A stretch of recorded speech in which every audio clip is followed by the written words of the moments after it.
Oletko koskaan miettinyt, miksi Jeesus oli hiljaa ihmiskunnan kriittisimmillä hetkillä? Kuvittelepa hetken ajan. Siinä hän seisoi Pilatuksen edessä, voimanaan siirtää vuoria yhdellä sanalla, mutta hän valitsi olla vaiti. Siinä hän oli, tietäen Lasaruksen kuolleen, nähden Marian ja Martan epätoivoisen itkun ja pysyi hiljaa päiväkausia. Siinä hän oli, keskellä myrskyä, joka kauhistutti opetuslapsia, nukkuen rauhallisesti heidän huutaessaan pelosta. Miksi hän, joka sanallaan synnytti maailmoja, valitsi vaieta juuri silloin, kun olisimme eniten kaivanneet hänen sanojaan? Ehkä olet kokenut tämän omassa elämässäsi. Ehkä olet rukoillut niin paljon, huutanut niin paljon, itkenyt niin paljon Jumalan edessä, odottaen vastausta, sanaa, merkkiä, mitä tahansa, mikä osoittaisi hänen olevan siinä. Ja kaikki mitä kuulit, oli hiljaisuus.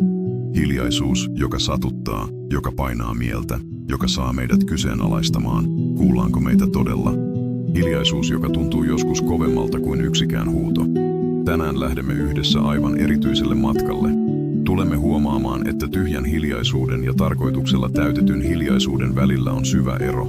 Tulemme ymmärtämään, että kun Jeesus vaikenee, se ei johdu siitä, että hän olisi hylännyt meidät, vaan siitä, että hän valmistaa jotain, mitä rajallinen mielemme ei vielä kykene käsittämään.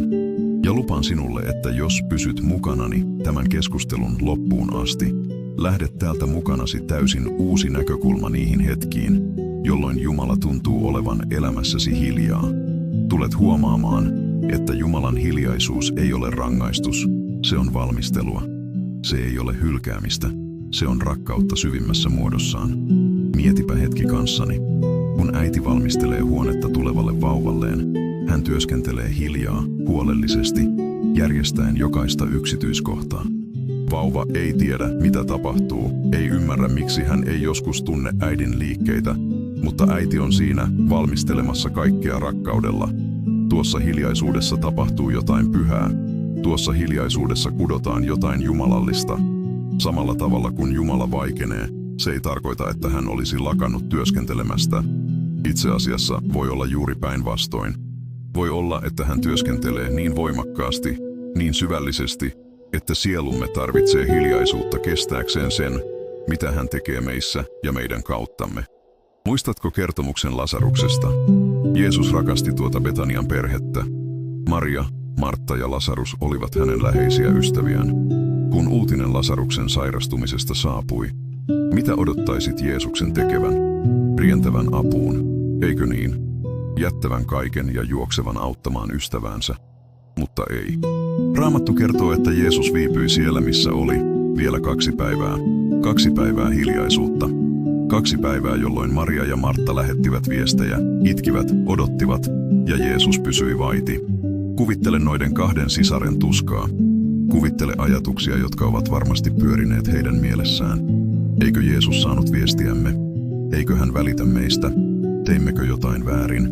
Ja heidän ollessaan epätoivoisia, Jeesus pysyi hiljaa. Hiljaisuus, joka tuolla hetkellä tuntui julmalta, mutta joka todellisuudessa oli täynnä tarkoitusta, jota he eivät vielä voineet nähdä. Oletko sinä kokenut tämän? Onko elämässäsi ollut hetkiä, jolloin on tuntunut, että Jumala on kuuro rukouksillesi? Hetkiä, jolloin olet huutanut, itkenyt, anellut ja saanut vastaukseksi vain hiljaisuutta. Hetkiä, jolloin olet miettinyt, välittääkö Jumala todella sinun tuskastasi, kärsimyksestäsi, tarpeistasi? Haluan sinun tietävän tänään jotain.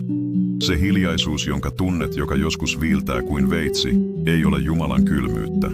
Se ei ole välinpitämättömyyttä. Se ei ole rangaistus. Se on jotain paljon syvempää, paljon rikkaampaa kuin mielemme kykenee tuskan hetkellä ymmärtämään. Ajattele maahan istutettua siementä. Se on siellä, pimeässä, maan hiljaisuudessa, näkemättä auringon valoa, tuntematta tuulen virettä. Ulkopuolisen silmin näyttää, ettei mitään tapahdu. Vaikuttaa siltä, että siemen on kuollut, hylätty, unohdettu. Mutta todellisuudessa juuri tuossa hiljaisuudessa, tuossa näennäisessä pimeydessä, elämän ihme tapahtuu. Juuret kasvavat, vahvistuvat, valmistautuvat kannattelemaan jotain paljon suurempaa, kuin tuo pieni siemen koskaan kuvitteli voivansa tulla.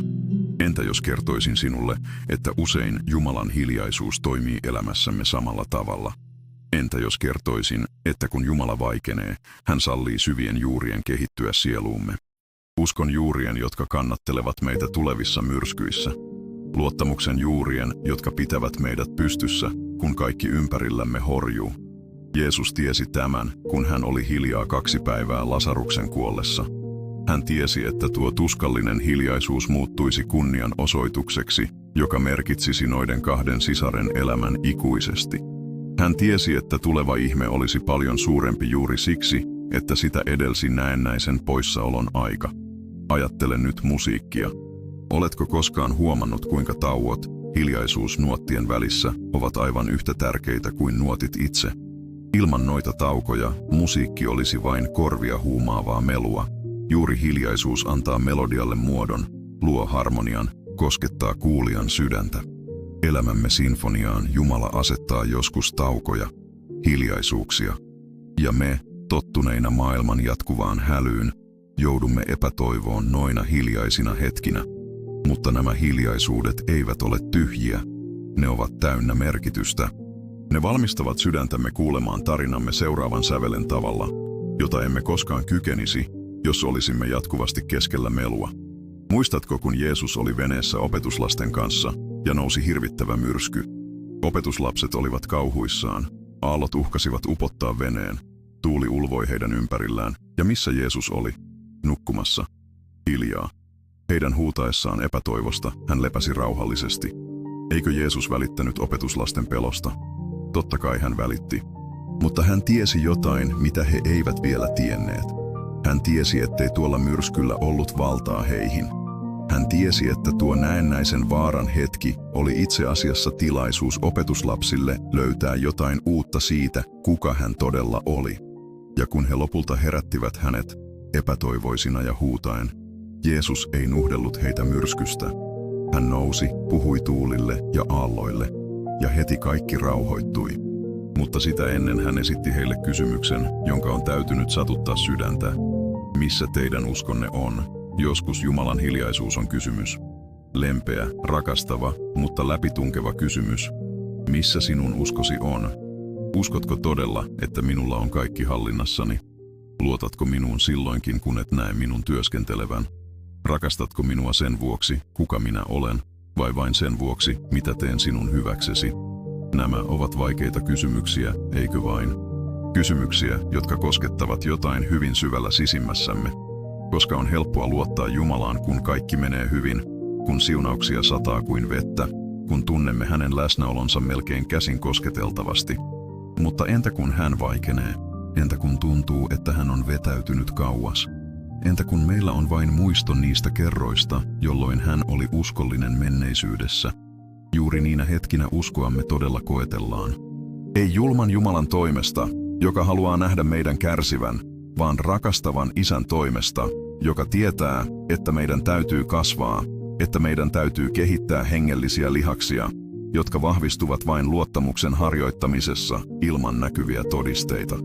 Ajattele Isää, joka opettaa lastaan ajamaan polkupyörällä.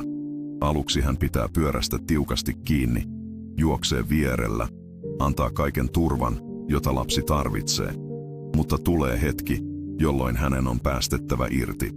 Hänen on annettava lapsen polkea yksin muutaman metrin. Lapsi ei heti huomaa isän irrottaneen otettaan, jatkaa polkemista, mutta kun hän katsoo taakseen ja näkee, ettei isä enää pidä kiinni, hän tuntee sekoituksen pelkoa ja ylpeyttä. Irrottiko isä otteensa, koska hän ei enää rakasta lasta? Ei tietenkään. Hän päästi irti juuri siksi, että hän rakastaa, koska hän tietää, että se on ainoa tapa lapsen kehittää tarvitsemaansa tasapainoa, luottamusta ja taitoa. Jumalan hiljaisuus on usein tällaista. Hän ei ole vetäytynyt kauas, koska hän on lakannut rakastamasta meitä. Hän on ottanut hieman etäisyyttä, koska hän rakastaa meitä niin paljon, että haluaa nähdä meidän kasvavan, nähdä uskomme kypsyvän, nähdä riippuvuutemme hänestä muuttuvan valituksi asiaksi, eikä vain vaistonvaraiseksi. Ja on vielä jotain, minkä haluan sinun ymmärtävän. Kun Jeesus oli hiljaa Pilatuksen edessä, se ei johtunut pelosta, ei heikkoudesta, eikä siitä, ettei hänellä olisi ollut mitään vastattavaa. Hän oli hiljaa, koska hän tiesi, ettei se ollut sanojen hetki. Se oli toiminnan hetki. Se oli hetki osoittaa hänen rakkautensa tavalla, jota mitkään sanat eivät koskaan voisi ilmaista. Joskus Jumala vaikenee elämässämme, koska on tullut hänen aikansa toimia, ei vain puhua. Ja hänen toimintansa voi olla niin voimallista, niin mullistavaa, että sen on tapahduttava hiljaisuudessa, jotta voimme todella omaksua sen, mitä hän tekee. Kuvittele herkkää leikkausta. Kirurgi ei rupattele leikkauksen aikana. Hän työskentelee hiljaa, keskittyneenä, fokusoituneena, koska hän tietää, että jokainen liike on ratkaiseva. Samalla tavalla kun Jumala tekee leikkausta sielussamme, poistaen asioita, jotka satuttavat meitä, parantaen vanhoja haavoja, rakentaen uudelleen särkyneitä unelmia, hän työskentelee usein hiljaisuudessa. Ja me, potilaina, olemme joskus epätoivoisia, koska emme tiedä, mitä tapahtuu. Haluaisimme selityksen minuutti minuutilta. Haluaisimme ymmärtää prosessin joka vaiheen. Mutta jotkut parantumiset voivat tapahtua vain kun lakkaamme yrittämästä kontrolloida ja yksinkertaisesti luotamme hänen käsiinsä, joka tietää täsmälleen mitä tekee. Oletko koskaan pannut merkille, miten kasvit kasvavat?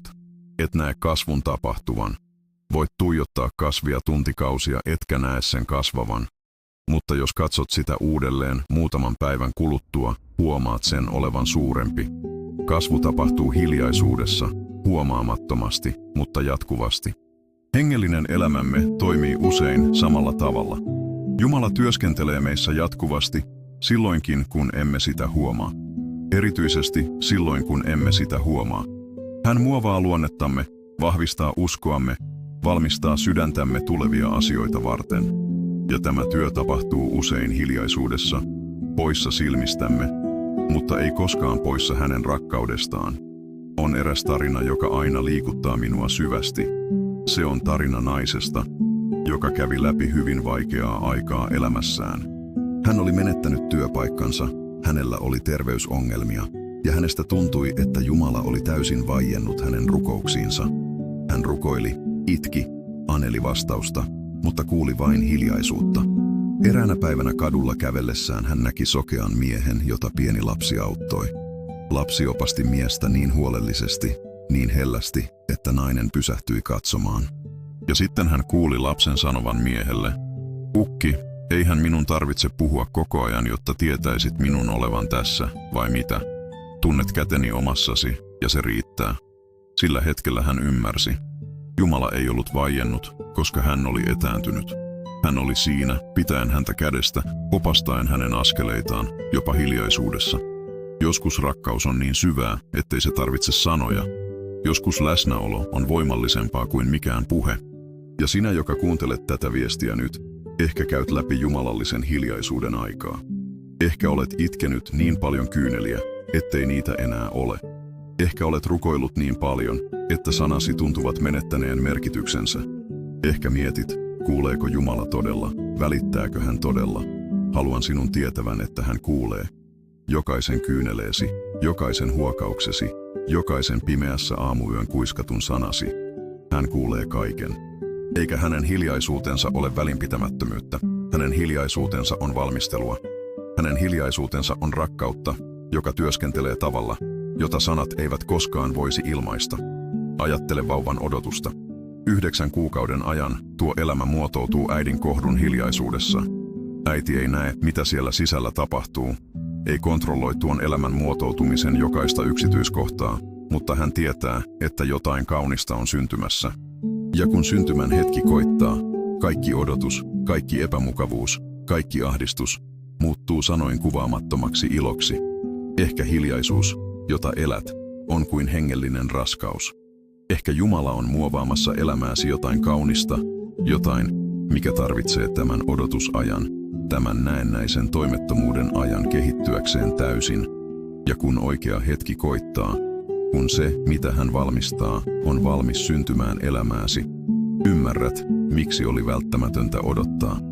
Muistatko profeetta Habakukin? Hän kyseenalaisti Jumalaa, kysyi miksi pahuus näytti voittavan, miksi vääryys näytti riemuvoitsevan. Ja Jumala vastasi hänelle, mutta sitten seurasi hiljaisuuden aika. Ja tuossa hiljaisuudessa Habakuk oppi jotain kaunista. Hän sanoi, vaikka viikunapuu ei kuki eikä viiniköynnöksissä ole rypäleitä, vaikka oliivipuun sato pettää ja pellot eivät tuota ruokaa, vaikka lampaat katoavat tarhoista ja karjaa ei ole aitauksissa, minä silti riemuitsen Herrassa, iloitsen pelastukseni Jumalassa. Mikä uskon julistus? Habakuk oppi luottamaan Jumalaan ei olosuhteiden vuoksi, vaan olosuhteista huolimatta. Hän oppi, että hänen ilonsa ei riippunut siitä, mitä hän näki, vaan siitä, kenet hän tunsi. Ja tämän opetuksen hän saattoi oppia vain hiljaisuuden aikana, odotuksen aikana, hetkenä, jolloin kaikki tuntui epävarmalta. Ja on jotain, mitä pidän kauniina tavassa, jolla Jeesus kohtasi hiljaisuuden.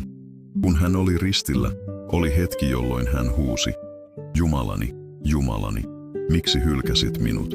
Se oli näennäisen hiljaisuuden hetki isän ja pojan välillä. Mutta tuo hiljaisuus ei kestänyt ikuisesti. Heti sen jälkeen Jeesus sanoi, Isä, sinun käsiisi minä annan henkeni. Jopa vaikeimmalla hetkellä, jopa tuntiessaan jumalallisen hiljaisuuden painon, Jeesus ne menettänyt luottamustaan Isään.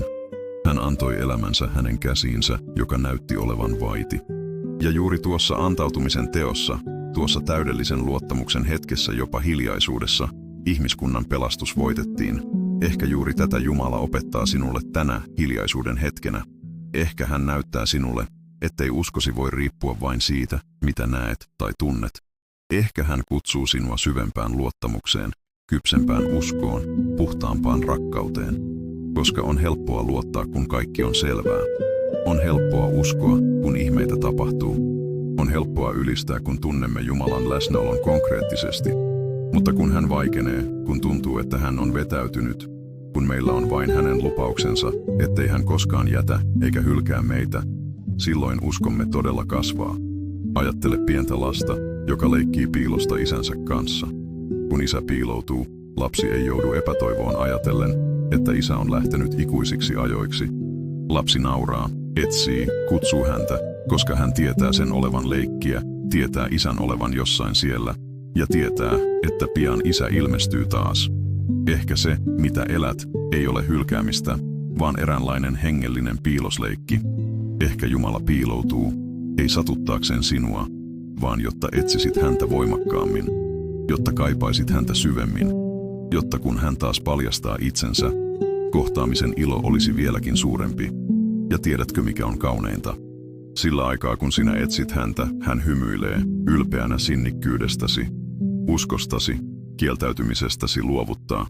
Hän on siinä, aivan lähelläsi, tarkkaillen jokaista liikettäsi, jokaista kyyneltäsi, jokaista rukoustasi, odottaen täydellistä hetkeä paljastaa itsensä jälleen.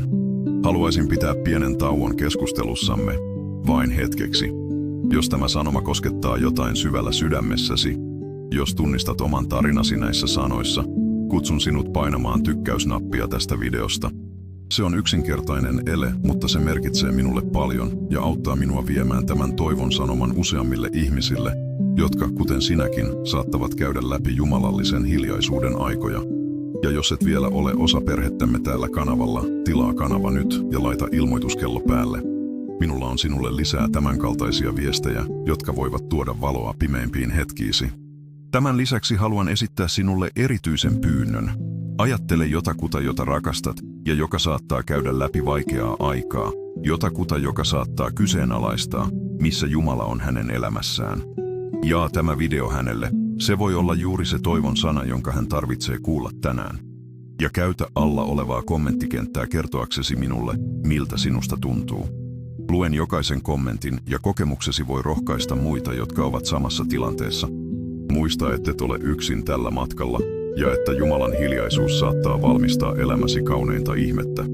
Mutta nyt haluan viedä sinut vielä syvemmälle tähän pohdintaan, koska meidän on ymmärrettävä, että maailman tyhjän hiljaisuuden ja Jumalan tarkoituksella täytetyn hiljaisuuden välillä on perustavanlaatuinen ero, ja juuri se voi muuttaa täysin tavan, jolla koet odotuksen ja epävarmuuden hetkesi. Kun Jumalan hiljaisuus kolkuttaa elämämme ovelle, jotain hyvin syvällistä tapahtuu sisällämme. On kuin kaikki varmuutemme alkaisivat horjua, kuin kaikki perustukset, joita pidimme vakaina, alkaisivat huojua. Ja yhtäkkiä olemme kasvokkain tunteiden kanssa, joiden olemassaolosta emme ehkä edes tienneet sydämessämme. Ensimmäinen tunne, joka yleensä vierailee luonamme, on hylätyksi tulemisen tunne.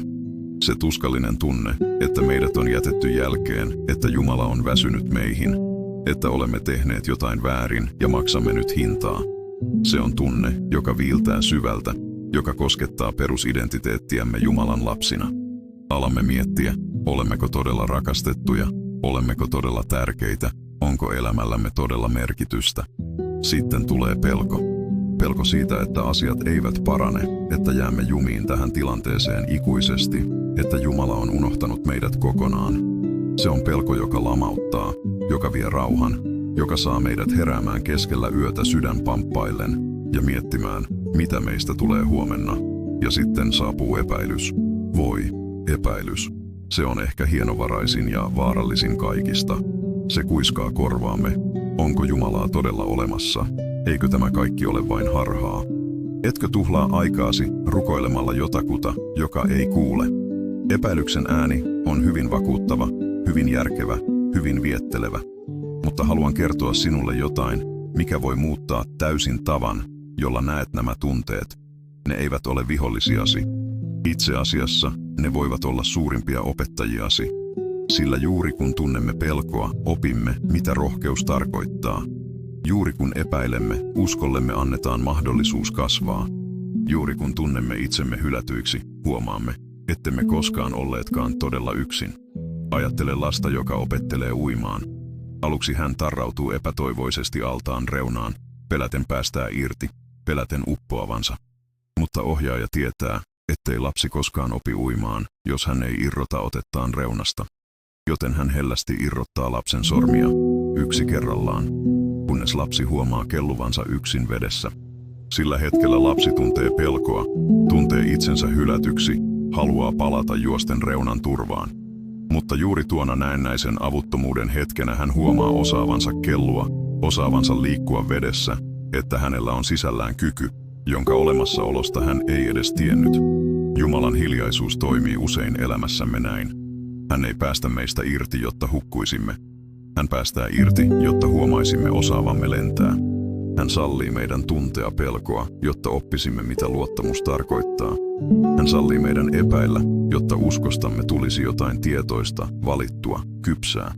Ja on jotain, mitä olen oppinut vuosien varrella tarkkaillessani ihmisiä, jotka ovat käyneet läpi pitkiä, jumalallisen hiljaisuuden kausia. Ne, jotka nousivat vahvempina, uskoa täynnä, läheisempinä Jumalan kanssa, olivat juuri niitä, jotka oppivat esittämään oikeita kysymyksiä hiljaisuuden aikana. Sen sijaan, että he kysyisivät, miksi Jumala hylkäsi minut, he oppivat kysymään, mitä Jumala haluaa opettaa minulle tänä hetkenä. Sen sijaan, että he kysyisivät, milloin tämä loppuu, he oppivat kysymään, miten voin kasvaa tämän kautta. Sen sijaan, että he kysyisivät, missä Jumala on, he oppivat kysymään, miten voin löytää hänet uudella tavalla. Nämä kysymykset tekevät kaiken eron, koska ensimmäinen kysymysryhmä jättää meidät jumiin uhrin rooliin, odottamaan, että joku tulee pelastamaan meidät. Mutta toinen kysymysryhmä asettaa meidät oppilaan rooliin, avoimiksi löytämään uusia asioita Jumalasta, itsestämme, elämästä.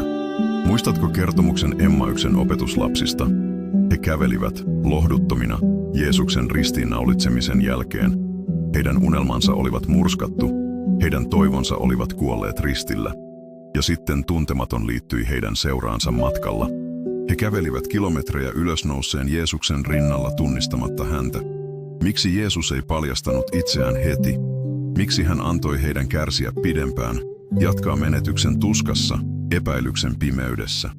Koska heidän piti oppia jotain ennen kuin he tunnistaisivat hänet uudelleen. Heidän piti oppia, ettei heidän uskonsa voinut riippua vain näkemästään Jeesuksesta, vaan Jeesuksesta, joka pysyi heidän kanssaan silloinkin, kun he eivät häntä tunnistaneet.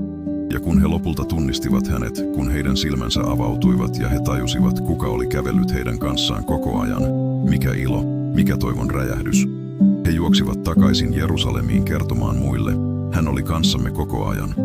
Eikö sydämemme palanut, kun hän puhui meille tiellä? Ehkä juuri tätä tapahtuu elämässäsi nyt. Ehkä Jeesus kävelee rinnallasi, puhuu sinulle. mutta niin eri tavalla kuin olet tottunut, ette tunnista häntä. Ehkä hän kommunikoi olosuhteiden kautta, pienten toivon merkkien kautta, ystävällisten ihmisten kautta, jotka kohtaavat sinut, sen selittämättömän rauhan kautta, joka joskus valtaa sydämesi kaaoksen keskellä.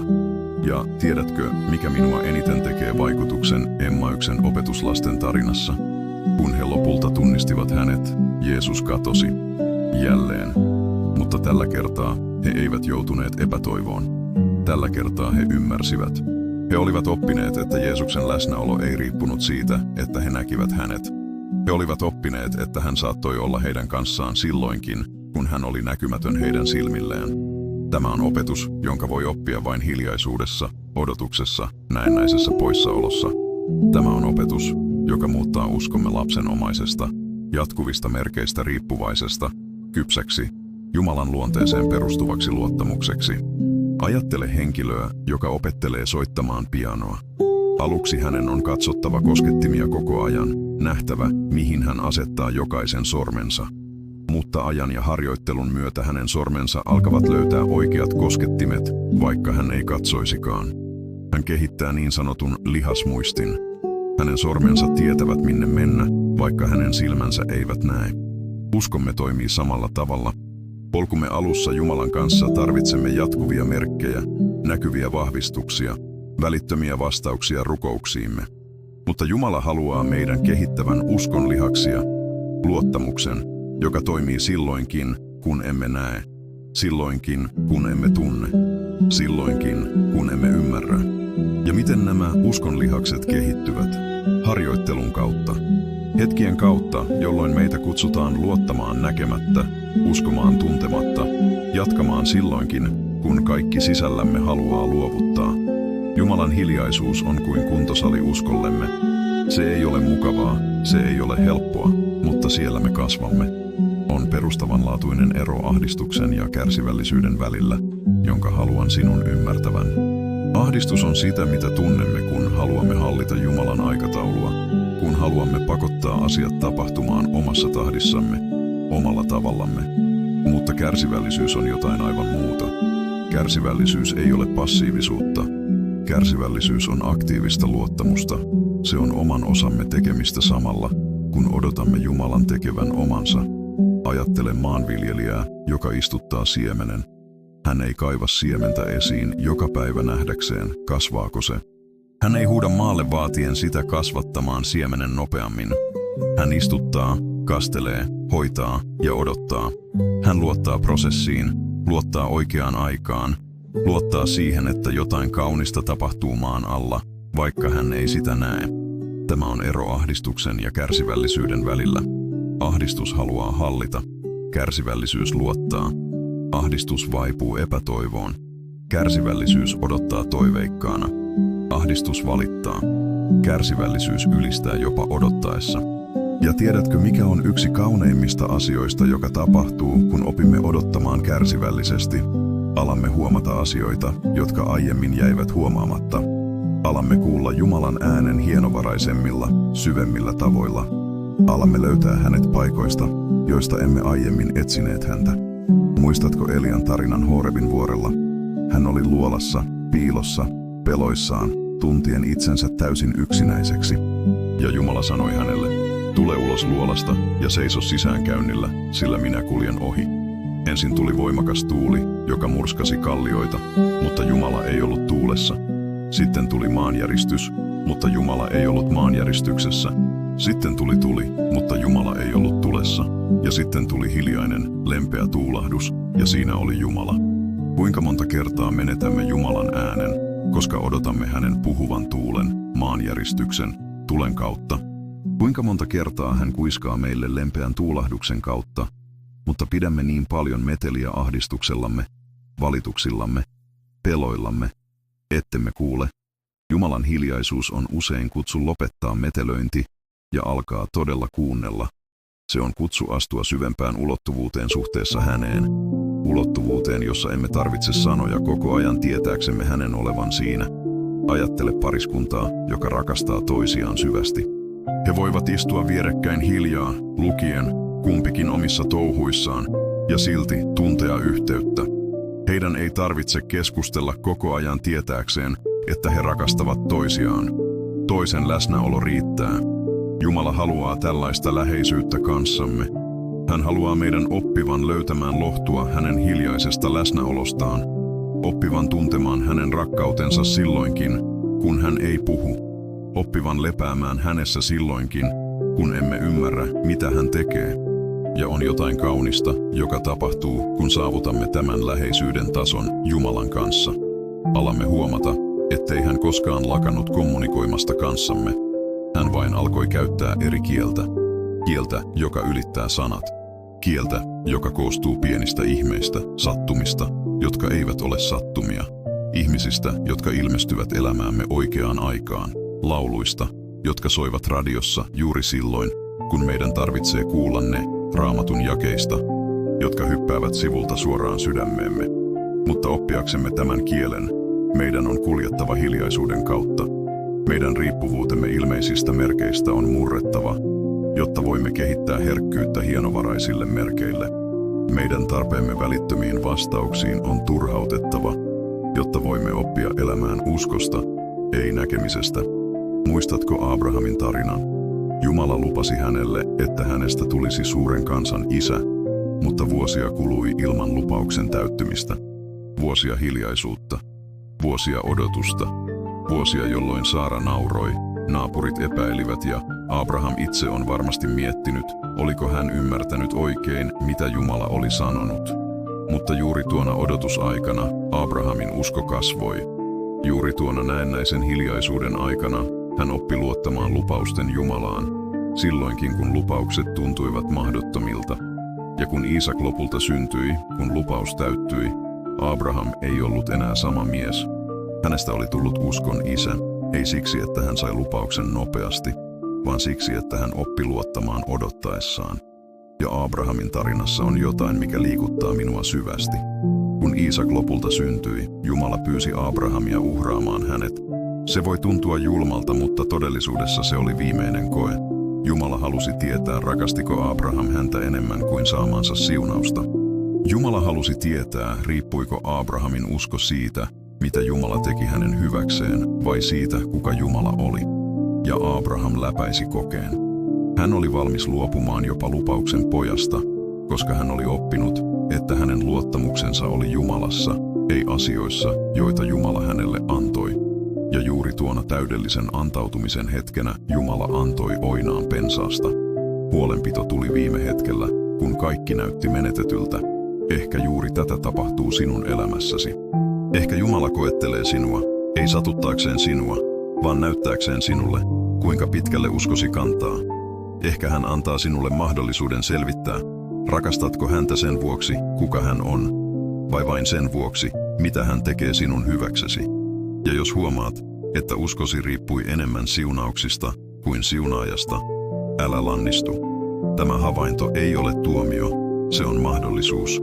Se on mahdollisuus kehittää puhtaampi, vankempi, todellisempi usko. Ajattele hiekalle rakennettua taloa. Kun myrsky tulee, se romahtaa, mutta kalliolle rakennettu talo pysyy lujana, oli myrsky kuinka suuri tahansa. Jumalan hiljaisuus on usein hänen tapansa auttaa meitä selvittämään, millaiselle perustalle uskomme on rakennettu.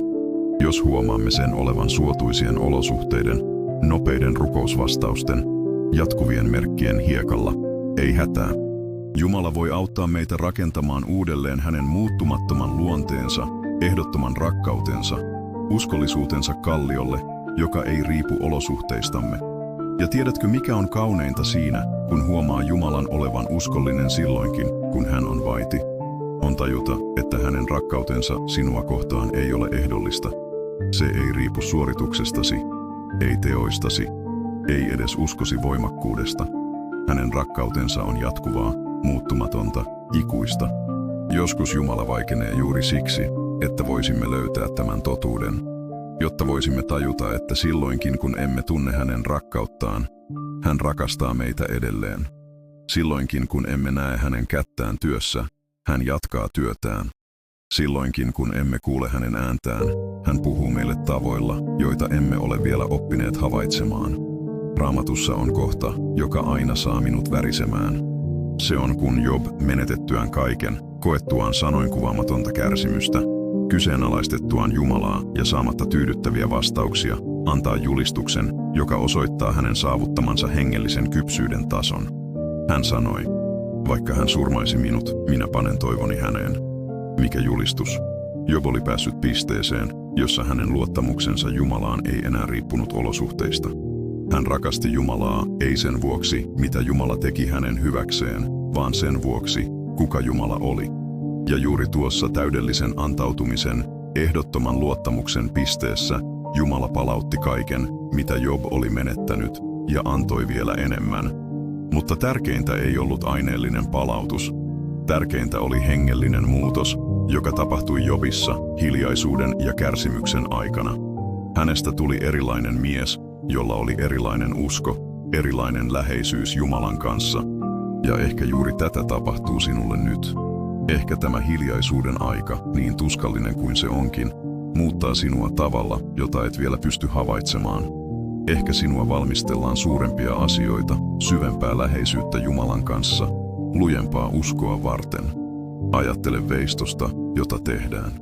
Kuvanveistäjä ottaa raaan marmorilohkareen ja alkaa hakata sitä vasaralla ja taltalla. Ulkopuolisen silmin saattaa näyttää, että hän tuhoaa kiveä. Mutta todellisuudessa hän poistaa kaiken, mikä ei kuulu taideteokseen, jonka hän näkee siellä sisällä. Ehkä Jumalan hiljaisuus on kuin kuvanveistäjän vasaraniskut. Niin paljon kuin se sattuukin, niin tuhoisalta kuin se tuntuukin, se todellisuudessa poistaa sinusta kaiken, mikä ei kuulu siihen kauniiseen persoonaan, joksi hän näkee sinun voivan tulla. Se poistaa turhia pelkoja, sairaita riippuvuuksia, piilotettuja epäjumalia, jotta todellinen taideteos, joka sinä olet, voisi tulla esiin. Jos käyt tänään läpi vaikeaa aikaa, jos tunnet, että Jumala on vaiennut elämässäsi, paina tykkäysnappia näyttääksesi minulle, että tämä viesti kosketti sydäntäsi. Ja jos et ole vielä tilannut kanavaa, tee se nyt, jotta et menetä seuraavia pohdintoja. Jaa tämä jollekin, joka tarvitsee kuulla, ettei Jumalan hiljaisuus tarkoita hylkäämistä. Ja kerro minulle kommenteissa, miten olet selvinnyt jumalallisen hiljaisuuden kausista elämässäsi. Mutta nyt minun on vietävä sinut vielä syvemmälle tällä matkalla, koska on aika ymmärtää millaista näkymätöntä työtä Jumala tekee meissä, kun tuntuu, että hän on vetäytynyt, ja kuinka nämä näennäisesti kuivat kaudet voivat olla hengellisen elämämme hedelmällisimpiä aikoja. Kun astumme Jumalan hiljaisuuden syvempiin vesiin, löydämme sielun alueita, joiden olemassaolosta emme ehkä koskaan tienneet. On kuin menisimme vanhan talon kellariin ja löytäisimme huoneita, jotka ovat olleet lukittuina vuosia. Ja näissä sydämen piilotetuissa huoneissa löydämme joskus aarteita, mutta joskus myös asioita, joita olisimme mieluummin olleet näkemättä. Jumalallisella hiljaisuudella on tämä ainutlaatuinen ominaisuus.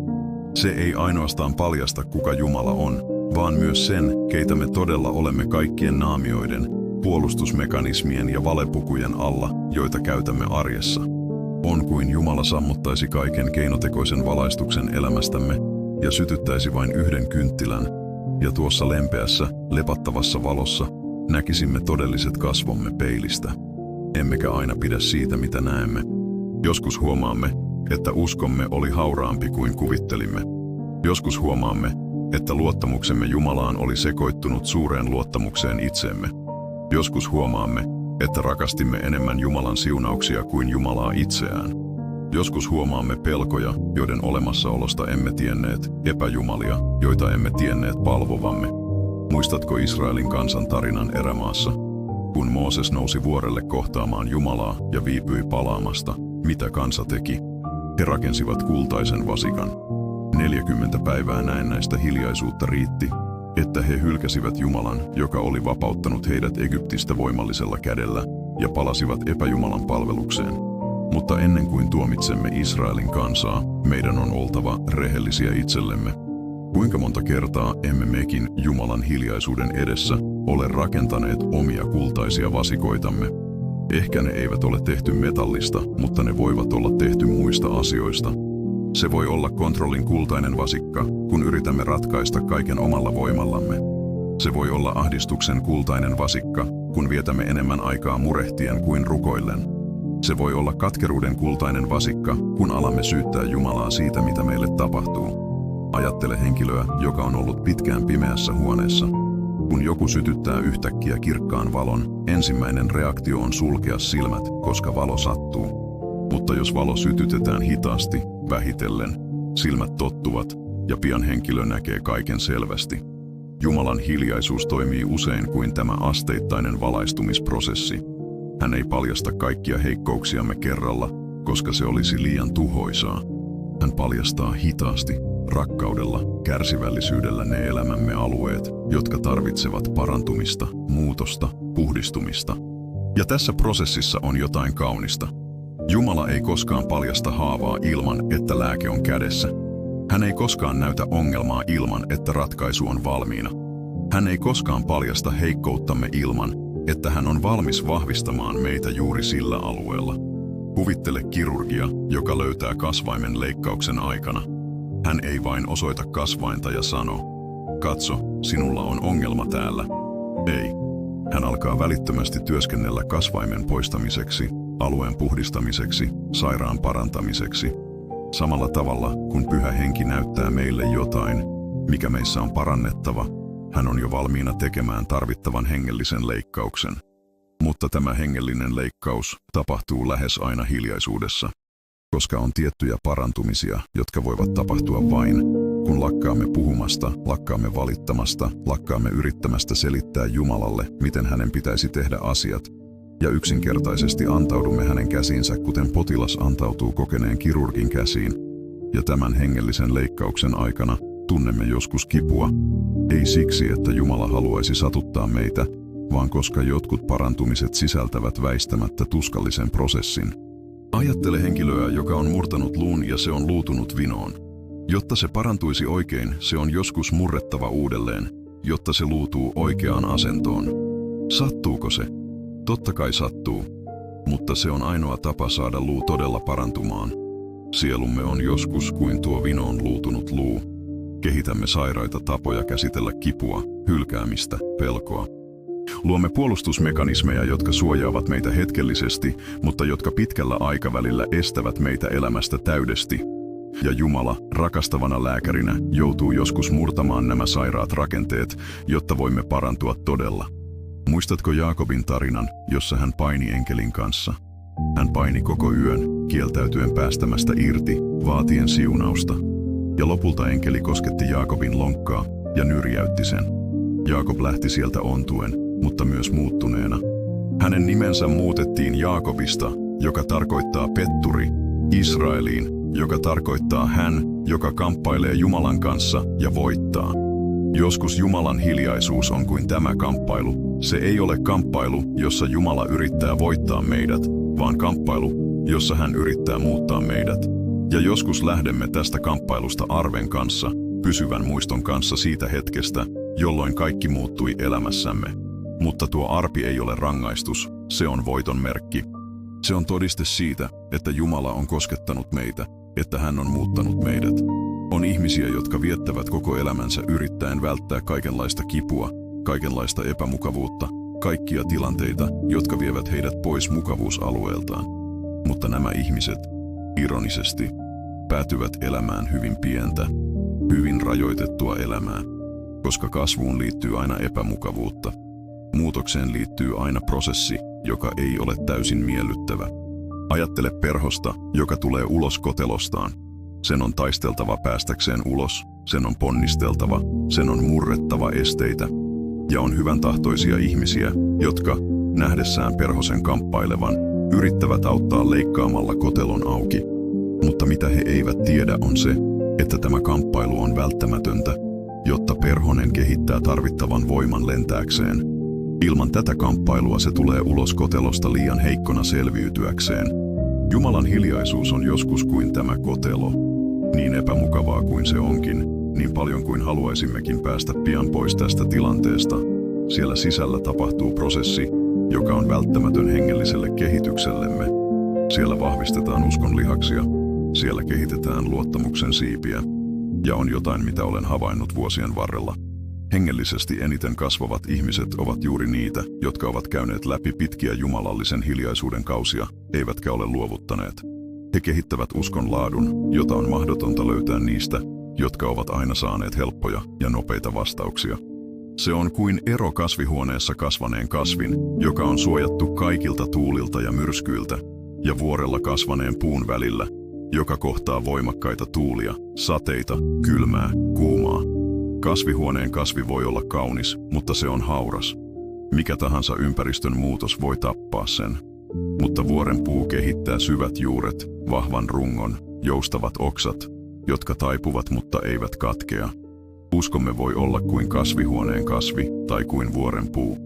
Ja Jumalan hiljaisuus, niin epämukavaa kuin se onkin, on se, mikä muuttaa meidät kasvihuoneen kasveista vuoren puiksi. Mutta on jotain, mitä meidän on ymmärrettävä.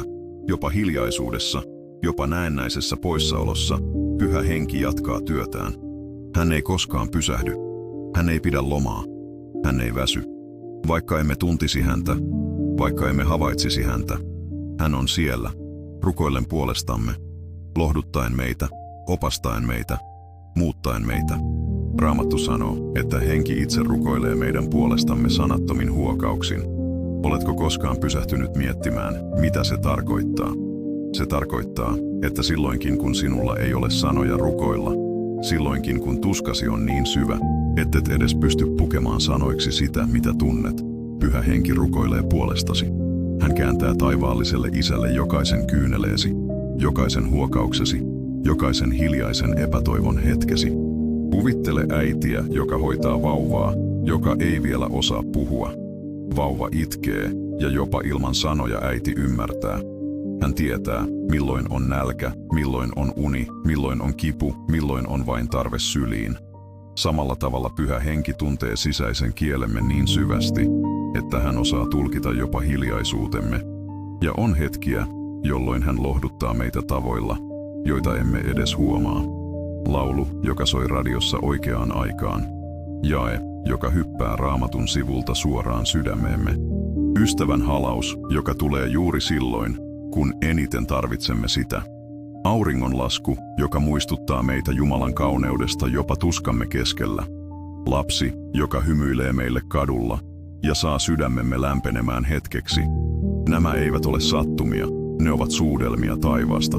Ne ovat hienovaraisia, mutta todellisia tapoja, joilla Jumala sanoo, minä olen tässä, en ole unohtanut sinua, rakastan sinua enemmän kuin voit kuvitella. Mutta joskus olemme niin keskittyneitä tuskaan, niin keskittyneitä siihen, mitä puuttuu, että menetämme nämä pienet jumalallisen rakkauden merkit. On kuin henkilö, joka etsii kotiavaimiaan ja hermostuu niin paljon, niin ahdistuneeksi, ettei löydä avaimia, jotka ovat aivan hänen edessään.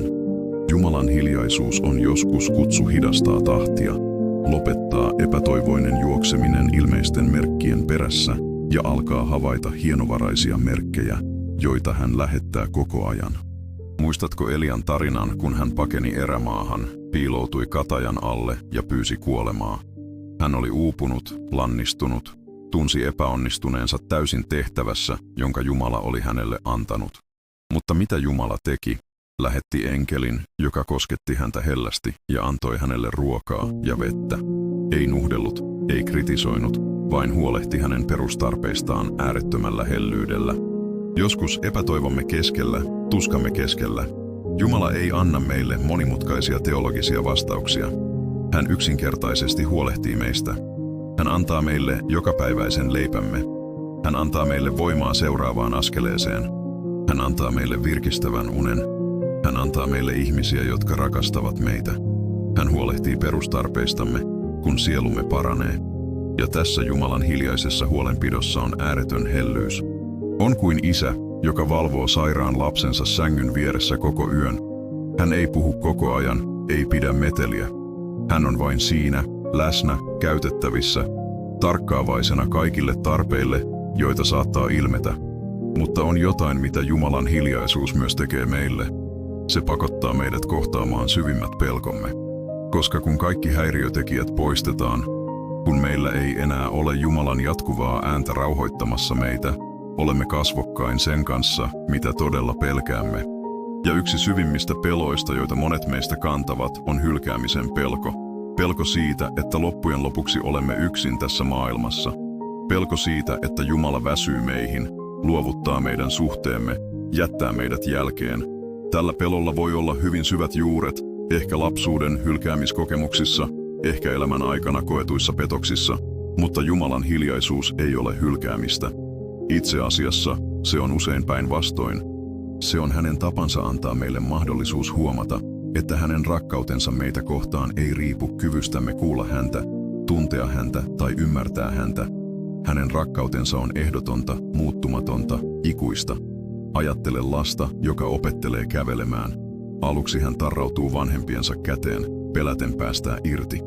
Mutta tulee hetki, jolloin vanhempien on päästettävä lapsen kädestä irti, jotta tämä oppii kävelemään yksin. He eivät siirry kokonaan pois. He pysyvät lähellä, valmiina ottamaan kiinni, jos lapsi kaatuu. Mutta he päästävät kädestä irti, koska he tietävät sen olevan ainoa tapa lapsen kehittää luottamusta ja tasapainoa. Jumalan hiljaisuus on joskus tällaista. Hän ei siirry pois, koska hän ei enää rakasta meitä. Hän päästää kädestämme irti, koska hän rakastaa meitä niin paljon, että haluaa nähdä meidän kasvavan, nähdä uskomme kypsyvän, nähdä luottamuksemme häneen muuttuvan vankaksi ja horjumattomaksi. Ja on olemassa outo vapaus, joka tulee, kun lopulta ymmärrämme tämän. Kun lopulta tajuamme, ettei meidän tarvitse ansaita Jumalan rakkautta, ettei meidän tarvitse tehdä häneen vaikutusta hengellisyydellämme, ettei meidän tarvitse pelätä hänen hylkäävän meitä, jos emme ole täydellisiä. On syvä rauha, joka tulee, kun huomaamme, että hänen rakkautensa meitä kohtaan on yhtä vankka kuin vuoret, yhtä jatkuva kuin auringon nousu. Mutta tämä havainto ei tapahdu yhdessä yössä, se on prosessi. Ja tähän prosessiin liittyy usein kipua. Kipu jättää taakse epäkypsät versiot itsestämme. Kipu luopua kontrollimekanismeista, joita käytimme yrittäessämme manipuloida Jumalaa. Kipu myöntää, ettemme tiedä kaikkia vastauksia, ettei meillä ole kaikkea hallinnassa, että tarvitsemme Jumalaa enemmän kuin haluaisimme myöntää. Ajattele henkilöä, joka on ollut vuosia vankilassa, ja yhtäkkiä ovet avataan. Odottaisit hänen juoksevan ulos ilosta, eikö niin? Mutta usein niin ei tapahdu. Usein henkilö tuntee pelkoa, vapauden pelkoa. Pelkoa siitä, ettei tiedä, miten elää vankilan ulkopuolella. Vankila oli epämukava, mutta se oli tuttu. Joskus emotionaalisista haavoistamme, peloistamme, rajoituksistamme tulee kuin tuttuja vankiloita. Emme pidä niistä, mutta tiedämme, miten elää niiden kanssa. Ja kun Jumala tulee vapauttamaan meidät, kun hän tulee parantamaan meidät, kun hän tulee muuttamaan meidät, ensimmäinen reaktiomme voi olla pelko. Pelko siitä, ettemme tiedä, miten elää vapaudessa, jota hän tarjoaa. Mutta Jumala on kärsivällinen kanssamme. Hän ei pakota meitä ulos emotionaalisista vankiloistamme. Hän avaa oven ja odottaa. Hän kutsuu meitä rakkaudella, mutta kunnioittaa valintaamme. Ja kun lopulta päätämme lähteä, kun lopulta päätämme luottaa häneen ja sallia hänen muuttaa meidät, hän on siellä opettamassa meitä elämään vapaudessa. Ja tästä muutoksesta tulee ilo, joka on erilainen kuin mikään aiemmin tuntemamme ilo. Se ei ole pinnallinen ilo, joka tulee, kun asiat menevät hyvin. Se on syvä ilo, joka tulee, kun huomaamme, keitä todella olemme Jumalassa, kun huomaamme, että meitä rakastetaan ehdoitta, kun huomaamme, että meillä on ikuinen tarkoitus tässä maailmassa. Tämä ilo voi olla olemassa rinnakkain kivun kanssa. Se ei poista vaikeita olosuhteita, mutta se muuttaa ne. Se antaa meille erilaisen näkökulman, toivon, joka ylittää nykyiset olosuhteet. Muistatko Paavalin ja Silaksen tarinan vankilassa? Heidän jalkansa olivat jalkapuussa, heidät oli ruoskittu, he olivat näennäisesti toivottomassa tilanteessa. Mutta keskiyöllä he lauloivat ylistyslauluja. Ei siksi, että tilanne olisi parantunut, vaan koska he olivat löytäneet ilon lähteen, joka oli riippumaton ulkoisista olosuhteista. Ja mitä tapahtui? Maanjäristys ravisteli vankilaa, kaikki ovet avautuivat, kaikki kahleet irtaantuivat. Mutta vaikuttavinta ei ollut fyysinen ihme. Vaikuttavinta oli, että vanginvartija, nähdessään Paavalin ja Silaksen reaktion, kysyi, mitä minun on tehtävä, jotta pelastuisin? Hän näki heissä jotain erilaista, jotain, mitä hän halusi omaan elämäänsä. Joskus Jumalan hiljaisuus ei koske vain omaa muutostamme. Joskus se koskee meidän valmistamistamme muutoksen välineeksi muiden ihmisten elämässä. Joskus hän sallii meidän kokea tiettyjä tuskallisia kokemuksia, jotta voimme lohduttaa muita, jotka tulevat kokemaan samat kokemukset tulevaisuudessa. Raamattu sanoo, että Jumala lohduttaa meitä kaikessa ahdistuksessamme, jotta me voisimme lohduttaa niitä, jotka ovat kaikenlaisessa ahdistuksessa, sillä lohdutuksella, jolla Jumala itse meitä lohduttaa. Tämä tarkoittaa, ettei mikään kokemamme kipu mene hukkaan.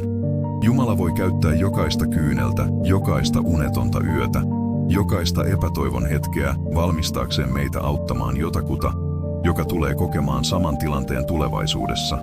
Ja tässä näkökulmassa on arvokkuus, joka muuttaa täysin tavan, jolla kohtaamme kärsimyksen.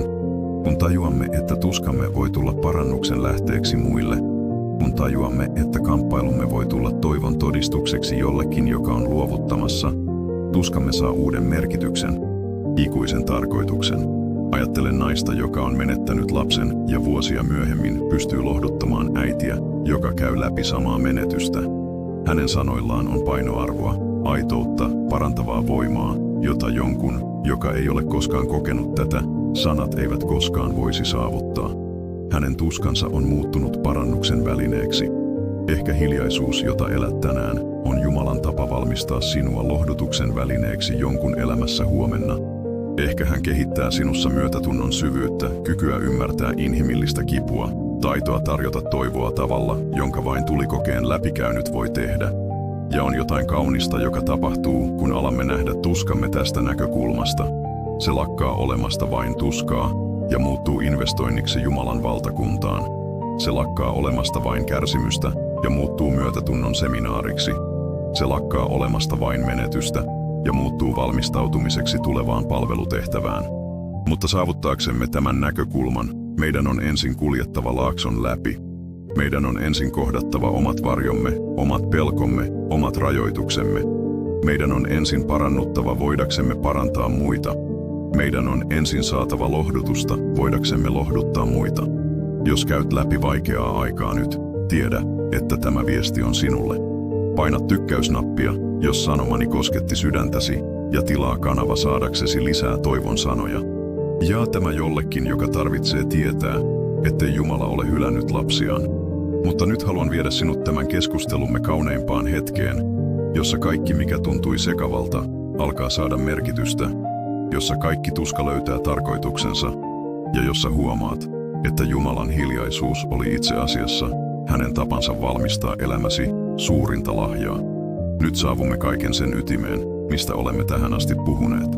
Saavumme suuren paljastuksen hetkeen, jossa palapelin palaset loksahtavat vihdoin paikoilleen ja kaikki alkaa käydä järkeen. On kuin olisimme kiivenneet tuntikausia jyrkkää vuorta sumun rajoittamalla näkyvyydellä ja yhtäkkiä saavumme huipulle ja koko maisema avautuu silmiemme eteen henkeä salpaavana näkymänä. Jeesuksen hiljaisuus ei koskaan ollut kylmyyttä, ei koskaan välinpitämättömyyttä, ei koskaan rangaistusta. Itse asiassa se oli kaiken tämän vastakohta. Se oli rakkautta puhtaimmassa, syvimmässä, ylevimmässä muodossaan. Se oli rakkautta niin suurta, ettei se mahtunut ihmisten sanoihin, niin voimakasta, että se piti ilmaista tekojen kautta, niin täydellistä, että se tiesi tarkalleen, milloin puhua ja milloin vaieta. Ajattele uudelleen sitä hetkeä, jolloin Jeesus oli hiljaa Pilatuksen edessä. Miksi hän ei puolustanut itseään? Miksi hän ei käyttänyt ääretöntä viisauttaan sekoittaakseen syyttäjänsä? Miksi hän ei kutsunut enkelien legioonia vapauttamaan häntä? Koska hän tiesi jotain, mitä kukaan muu sillä hetkellä ei tiennyt. Hän tiesi, että tuo hiljaisuus oli sinun vapautesi hinta. Tuo hiljaisuus oli tie sinun pelastukseesi. Tuo hiljaisuus osti omalla verellään mahdollisuuden sinulle jonain päivänä huutaa, Abba, Isä, ja tulla kuulluksi taivaassa. Jokainen sekunti Jeesuksen hiljaisuutta Pilatuksen edessä oli 1 sekunti lisää, jonka hän kesti vääryyttä, jotta sinun ei enää koskaan tarvitsisi kestää iankaikkista tuomiota. Jokainen sana, jonka hän jätti sanomatta puolustuksekseen, oli anteeksiannon sana, joka kirjoitettiin elämän kirjaan hänen verellään. Hänen hiljaisuutensa ei ollut passiivisuutta, se oli aktiivisin rakkauden teko, jonka maailmankaikkeus on koskaan todistanut. Ja kun ajattelemme Lasaruksen tarinaa, voimme nyt nähdä, miksi Jeesus odotti. Miksi hän viipyi vielä 2 päivää siellä, missä oli, ystävänsä kuollessa. Se ei ollut julmuutta. Se oli jumalallista strategiaa. Jeesus tiesi, että jos hän saapuisi Lasaruksen ollessa vielä sairas, Hän yksinkertaisesti parantaisi hänet, ja se olisi yksi parantamisihme lisää monien muiden joukossa, jotka hän oli jo tehnyt. Mutta odottamalla, sallimalla Lasaruksen kuolla, Jeesus valmisteli voiman osoitusta, joka muuttaisi ikuisesti ihmisten käsityksen siitä, kuka hän todella oli. Kuvitelkaa Mariaa ja Marttaa sillä hetkellä, kun Jeesus vihdoin saapui. Kuvitelkaa helpotuksen sekoitusta hänet nähdessään, mutta myös tuskaa ja ehkä jopa pientä katkeruutta. Jos olisit ollut täällä, veljemme ei olisi kuollut. Mutta Jeesus, kaikella maailman hellyydellä, ei puolustautunut, ei selittänyt strategiaansa. Kysyi vain, minne olette hänet haudanneet, ja sitten teki jotain, mitä kukaan ei odottanut. Hän itki. Jeesus itki. Jumalan poika, joka tiesi herättävänsä Lasaruksen kuolleista muutamassa minuutissa, itki silti. Miksi? Koska hän tunsi myötätuntoa heidän tuskastaan. Koska hän ymmärsi, että odotusaika oli ollut heille tuskallinen, vaikka tiesikin sen olleen välttämätöntä. Koska hänen sydämensä särkyi nähdessään rakastamiensa ihmisten kärsimyksen, vaikka tiesikin, että tämä kärsimys oli muuttumassa sanoin kuvaamattomaksi iloksi. Ja sitten tapahtui ihme. Lasarus, tule ulos. Ja mies, joka oli ollut kuolleena 4 päivää, astui ulos haudasta. Mutta ihme ei ollut vain Lasaruksen palaaminen elämään. Ihme oli se, että Maria ja Martta huomasivat, ettei Jeesus ollut vain parantaja. Hän oli itse ylösnousemus ja elämä. Ihme oli se, että he ymmärsivät, ettei Jeesuksen näennäinen viivästys ollut laiminlyöntiä, vaan viisautta. Ihme oli se, että he tajusivat, että kun Jumala viivyttelee toimimasta, se ei johdu siitä, ettei hän voisi toimia nopeasti, vaan siitä, että hän valmistaa jotain paljon suurempaa kuin mikään, mitä voimme kuvitella. Ja tämä muuttaa kaiken siinä, miten kohtaamme Jumalan hiljaisuudet omassa elämässämme. Kun hän viivyttelee vastaamasta rukouksiimme, se ei johdu siitä, ettei hänellä olisi valtaa vastata välittömästi. Kun hän tuntuu olevan poissa, se ei johdu siitä, ettei hän välitä meistä. Kun hän sallii meidän kokea tuskan ja epävarmuuden kausia, se ei johdu siitä, että hän olisi julma. Se johtuu siitä, että hän järjestää jotain niin kaunista, niin täydellistä, niin ymmärryksemme ylittävää, ettei rajallinen mielemme pystyisi käsittelemään sitä, jos hän selittäisi sen meille etukäteen. Ajattele sinfoniaa, jota sävelletään. Säveltäjällä on mielessään koko teos, ensimmäisestä viimeiseen sointuun. Hän tietää tarkalleen, milloin jokaisen soittimen on alettava, milloin pidettävä tauko, milloin soitettava voimakkaasti, milloin hiljaa. Mutta orkesterin muusikot tuntevat vain oman osuutensa. He eivät näe kokonaisuutta. Joskus viulisti voi olla hiljaa useita tahteja ja miettiä, miksei hän soita. Mutta säveltäjä tietää, että tuo hiljaisuus on välttämätöntä, jotta kun viulu lopulta palaa soittamaan, sen melodialla on haluttu emotionaalinen vaikutus. Jumala on kuin tämä säveltäjä, ja me olemme kuin orkesterin muusikot. Joskus hän pyytää meitä olemaan hiljaa muutaman tahdin ajan. Ei siksi, ettei hän haluaisi meidän olevan osa musiikkia, vaan koska hän tietää, että seuraava soolomme on paljon vaikuttavampi, jos sitä edeltää odotusaika. Joskus hän sallii meidän käydä läpi vaikeita aikoja, ei siksi, että hän haluaisi nähdä meidän kärsivän, vaan koska hän tietää, että voittotarinamme on paljon voimallisempi, jos sitä edeltää kamppailun tarina. Ja on jotain kaunista, joka tapahtuu, kun lopulta ymmärrämme tämän. Lakkaamme taistelemasta hiljaisuutta vastaan ja alamme tanssia sen kanssa. Lakkaamme näkemästä odotusaikoja rangaistuksina ja alamme nähdä ne valmistautumisena. Lakkaamme kyseenalaistamasta Jumalan ajoitusta ja alamme luottaa hänen täydelliseen aikatauluunsa. Muistatko Joosefin tarinan? Omien veljensä orjaksi myymä, Potifarin vaimon väärin syyttämä, vankilassa unohtama juomanlaskijan, jota oli auttanut. Vuosikausia näennäistä Jumalan hiljaisuutta. Vuosia, jolloin Joosef olisi voinut miettiä, missä oli unien Jumala, joka oli antanut hänelle ne nuoruudessaan. Vuosia, jolloin hän olisi voinut kyseenalaistaa, oliko taivas todella rakastanut häntä. Mutta Jumalan täydellisenä aikana kaikki paljastui. Joosef haettiin vankilasta tulkitsemaan Faraon unia. Hänet nostettiin Egyptin käskynhaltijaksi. Ja kun nälänhätä tuli ja hänen veljensä ilmestyivät Egyptiin etsimään ruokaa, Joosef saattoi sanoa ne sanat, jotka tiivistävät kaiken Jumalan viisauden. Te suunnittelitte minulle pahaa, mutta Jumala käänsi sen hyväksi, tehdäkseen sen, mitä tänään nähdään, eli säilyttääkseen monet ihmiset hengissä. Joosef ymmärsi vihdoin. Kaikki tuska, kaikki vääryys, kaikki näennäinen Jumalan hiljaisuus oli ollut osa suurempaa suunnitelmaa. Jumala ei ollut sallinut hänen tulla myydyksi orjaksi rangaistakseen häntä. Hän oli sallinut sen asettaakseen hänet asemaan. Hän ei ollut sallinut hänen joutua vankilaan hylätäkseen hänet. Hän oli sallinut sen valmistaakseen häntä. Hän ei ollut hiljaa vuosia, koska hän ei välittänyt. Hän oli ollut hiljaa, koska hän työskenteli kulissien takana, siirteli kuninkaita ja kuningattaria, valmisteli olosuhteita, järjesti tapahtumia, kaiken, jotta oikealla hetkellä Joosef olisi oikeassa paikassa, oikealla auktoriteetilla pelastaakseen paitsi oman perheensä, myös koko kansakunnan. Entä jos kertoisin sinulle, että ehkä juuri tätä tapahtuu elämässäsi nyt? Entä jos kertoisin, että tämä hiljaisuuden aika, tämä vaikeuksien kausi, tämä vaihe, jossa tuntuu, ettei mikään onnistu, voi olla Jumalan tapa asettaa sinut asemaan jotain varten, joka vaikuttaa paitsi sinun elämääsi, myös monien muiden ihmisten elämään. Joskus Jumalan on vietävä meidät pois mukavuudestamme viedäkseen meidät sinne, missä meidän on oltava.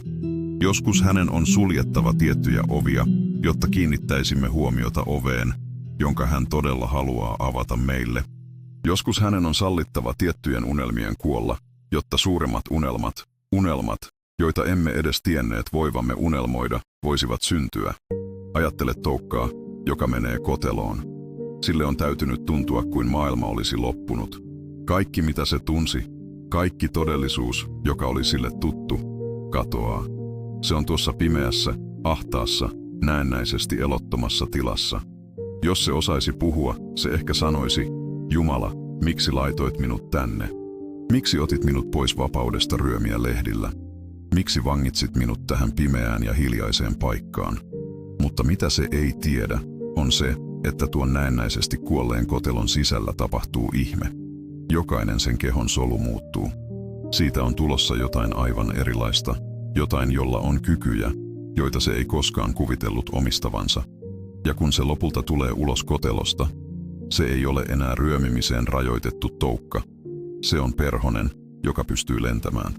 Ehkä Jumalan hiljaisuus elämässäsi on kuin tämä kotelo. Ehkä olet niin syvässä, niin radikaalissa muutosprosessissa, että sen on tapahduttava poissa maailman uteliailta katseilta, poissa ihmisten hyväntahtoisilta mielipiteiltä, poissa jopa omasta yrityksestäsi ymmärtää ja hallita prosessia. Ja kun tulet ulos tästä vaiheesta, kun Jumala vihdoin rikkoo hiljaisuuden ja paljastaa itsensä uudelleen elämässäsi, huomaat, ettet ole enää sama henkilö, joka astui tähän kauteen. Sinulla on lujempi usko, syvempi luottamus, todellisempi läheisyys Jumalan kanssa. Olet läpäissyt hiljaisuuden kokeen ja huomannut, että rakkautesi Jumalaan ei riippunut siunauksista, joita hän antoi sinulle, vaan siitä, kuka hän on. Ja tästä kokemuksesta tulee hengellinen auktoriteetti, jota on mahdotonta hankkia millään muulla tavalla. Kun käyt läpi näennäisen Jumalan poissaolon tulikokeen ja tulet ulos toiselta puolelta yhä luottaen häneen, yhä rakastaen häntä, yhä ylistäen häntä, kehität uskon laadun, joka voi siirtää vuoria. Sinusta tulee joku, joka voi katsoa silmiin henkilöä, joka käy läpi samaa tilannetta ja sanoa auktoriteetilla, tiedän, että tuntuu kuin Jumala olisi hylännyt sinut, mutta hän ei ole. Tiedän, että tuntuu kuin hän ei välittäisi, mutta hän välittää. Tiedän, koska olen kulkenut saman laakson läpi, ja hän oli siellä kanssani koko ajan. Muistatko tarinan 3 hebrealaisesta nuorukaisesta tulisessa pätsissä? Sadrak, Mesak ja Abednego heitettiin tuleen, koska he kieltäytyivät palvomasta Nebukadnessarin kultaista patsasta. Mutta kun kuningas katsoi pätsin sisään, hän näki 4 miestä kävelevän tulen keskellä, ja 4. näytti Jumalten pojalta. Jeesus oli siellä heidän kanssaan tulen keskellä. Joskus Jumala ei vapauta meitä pätsistä, vaan hän tulee pätsiin kanssamme. Joskus hän ei poista vaikeita olosuhteita, vaan hän kävelee kanssamme niiden läpi. Ja kun tulemme ulos toiselta puolelta, emme haise savulle. Tulemme ulos puhdistettuina, jalostettuina, muuttuneina, ja on jotain kaunista, joka tapahtuu, kun käymme läpi tämän puhdistusprosessin. Alamme nähdä Jumalan täysin uudella tavalla.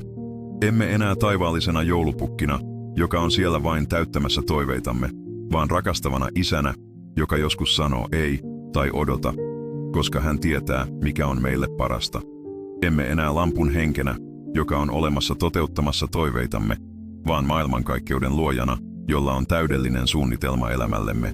Ja kun näkökulmamme Jumalaan muuttuu, näkökulmamme kaikkeen muuttuu. Alamme nähdä vaikeuksia ei todisteena siitä, että Jumala on hylännyt meidät, vaan todisteena siitä, että hän luottaa meihin riittävästi salliakseen meidän käydä läpi kasvuprosesseja. Alamme nähdä viivästyksiä ei Jumalan kieltäytymisinä, vaan Jumalan valmisteluna. Alamme nähdä hiljaisuutta ei poissaolona, vaan läsnäolona, joka työskentelee syvemmällä tavalla kuin voimme havaita. Ajattele raskaana olevaa naista.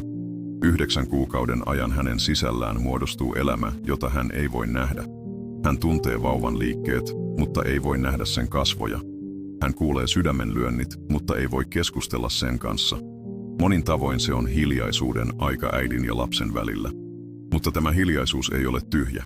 Se on hiljaisuutta, joka on täynnä elämää, täynnä potentiaalia, täynnä rakkautta.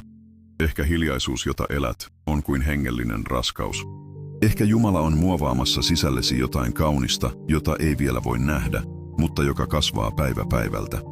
Ehkä hän valmistaa versiota sinusta, jota et edes kuvittele voivan olla olemassa. Vahvempaa, viisaampaa, uskoa täynnä olevaa, läheisempää versiota hänestä. Ja kun hengellisen syntymän aika koittaa, kun se, mitä Jumala on muovannut sinussa, vihdoin tulee valoon, ymmärrät, miksi oli välttämätöntä odottaa. Ymmärrät, miksi tiettyihin rukouksiin ne vastattu haluamallasi tavalla. Ymmärrät, miksi tietyt ovet sulkeutuivat. Ymmärrät, miksi Jumala salli sinun kokea tiettyjä tuskallisia tilanteita. Koska kaikki, aivan kaikki, vaikutti sinun parhaaksesi. Ei välttämättä välittömän mukavuutesi vuoksi. Ei välttämättä tyydyttääkseen hetkellisiä toiveitasi, vaan iankaikkisen parhaasi vuoksi. Hengellisen kasvusi vuoksi.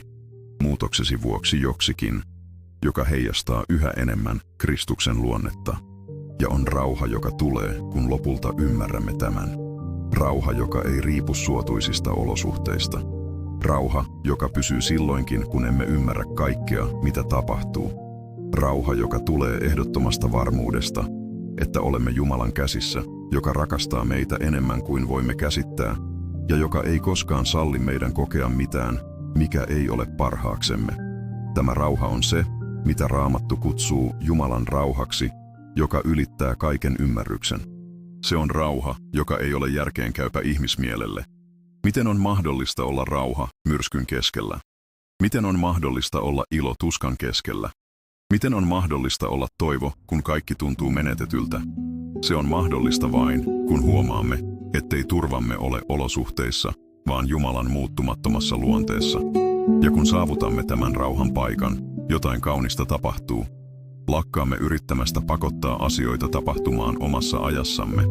Lakkaamme yrittämästä vakuuttaa Jumalaa siitä, mitä meidän mielestämme hänen pitäisi tehdä. Lakkaamme taistelemasta hänen suunnitelmaansa vastaan ja alamme tehdä yhteistyötä sen kanssa. Lakkaamme kysymästä miksi ja alamme kysyä mitä varten. Lakkaamme keskittymästä siihen, mitä menetämme ja alamme keskittyä siihen, mitä voitamme. Koska aina kun Jumala sulkee oven, hän avaa ikkunan.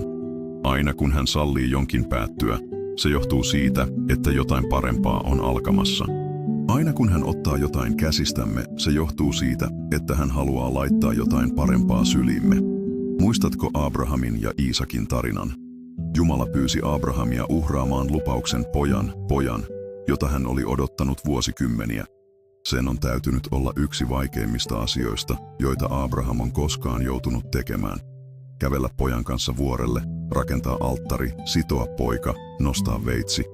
Mutta viime hetkellä Jumala antoi oinaan pensaasta ja säästi Iisakin. Miksi Jumala teki Abrahamin käymään läpi tämän? Koska hän halusi opettaa paitsi Abrahamille, myös kaikille tuleville sukupolville arvokkaan opetuksen. Jumala pitää aina huolen. Aina. Se voi tapahtua viime hetkellä, se voi tapahtua odottamattomalla tavalla, se voi olla erilaista kuin kuvittelimme, mutta hän pitää aina huolen. Ja Abraham kutsui sitä paikkaa Herra pitää huolen. Hän ei kutsunut sitä Herra piti huolen menneessä aikamuodossa, vaan Herra pitää huolen tulevaisuudessa. Koska Abraham ymmärsi, ettei tuo kokemus koskenut vain sitä tiettyä hetkeä.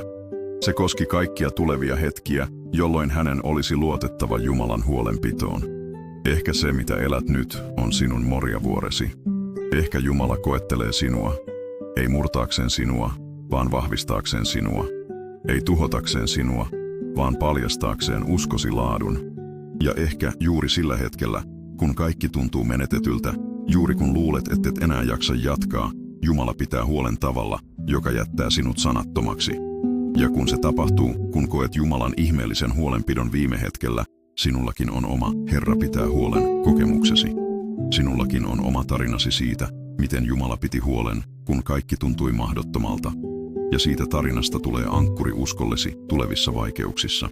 Koska kristillinen elämä ei ole suora viiva jatkuvia voittoja. Se koostuu ylä- ja alamäistä, selkeyden ja sekaannuksen hetkistä, yltäkylläisyyden ja niukkuuden kausista. Mutta jokaisena kautena Jumala työskentelee. Jokaisessa olosuhteessa hän opettaa. Jokaisessa haasteessa hän valmistaa meitä johonkin suurempaan. Ja on totuus, joka on sanottava. Joskus suurin ihme ei ole se, että Jumala muuttaa olosuhteitamme, vaan se, että Jumala muuttaa sydämemme suhteessa olosuhteisiin.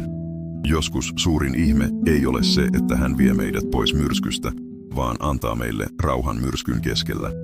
Joskus suurin ihme ei ole se, että hän poistaa tuskan, vaan antaa meille tarkoituksen tuskan kautta. Paavali ymmärsi tämän, kun hän rukoili 3 kertaa, että Jumala poistaisi piston hänen lihastaan, ja Jumala vastasi, minun armoni riittää sinulle, sillä minun voimani tulee täydelliseksi heikkoudessa. Paavali olisi voinut turhautua tähän vastaukseen. Olisi voinut tuntea itsensä Jumalan hylkäämäksi. Mutta sen sijaan hän sanoi, mieluiten siis kerskaan heikkoudestani, jotta Kristuksen voima asuisi minussa. Paavali huomasi, että Jumalan armo ei riitä vain hyviin hetkiin. Se on erityisen voimakas vaikeina hetkinä. Se loistaa kirkkaimmin, kun kaikki ympärillämme on pimeää. Siitä tulee todellisempaa, kun eniten tarvitsemme sitä. Ja kun lopulta ymmärrämme tämän, kun lopulta omaksumme tämän totuuden, jotain yliluonnollista tapahtuu. Alamme olla kiitollisia paitsi ilmeisistä siunauksista, myös naamioiduista siunauksista. Alamme kiittää paitsi Jumalan kyllä-vastauksista, myös hänen ei- ja odota-vastauksistaan. Alamme ylistää häntä paitsi kun tunnemme hänen läsnäolonsa, myös kun hän tuntuu olevan hiljaa. Koska lopulta ymmärrämme, että hänen hiljaisuutensa ei ole rangaistus, se on valmistelua. Ei hylkäämistä, se on jalostamista. Ei poissaoloa, se on läsnäoloa, joka työskentelee syvemmällä tavalla kuin voimme nähdä. Ja tämä ymmärrys muuttaa kaiken. Se muuttaa rukouksemme, ylistyksemme, tapamme nähdä elämä, tapamme kohdata vaikeudet.